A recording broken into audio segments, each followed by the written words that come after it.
At 98 years old, George Mills' mind is sharp. He remembers his time in Normandy, France with clarity. He joined the military in May of 1942, serving in the 109th Infantry Regiment, 28th Infantry Division. I was communications sergeant for E Company, and that's the big radio that keeps in touch with the other companies or artillery or whatever you need with communication. Mills told me in December of 1944, the situation took a terrifying turn for his company. The night of the 18th, about, right after dark, they turned a bazooka loose on the north end of the house. And I went back to see what it was, and they turned another round in there, and I got shrapnel on my eye and my back. I thought I'd lost my eye because it blood all in it. And then they turned a flamethrower in there and set the house on fire. And we took inventory, and we had 6 rounds of ammunition.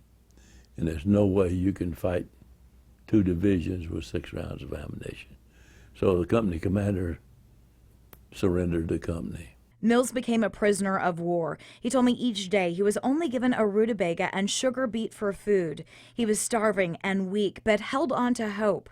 You're never going to want to die. You're going to fight that all your life. And if you got any spark at all in you. So we knew that you're weak, you've lost all that weight, but you still, you got to survive because there's going to be a good end to it. I had that much faith in the Americans that sooner or later they was going to get to me. After 5 months of captivity, a turn of events. They put us in a barn lot.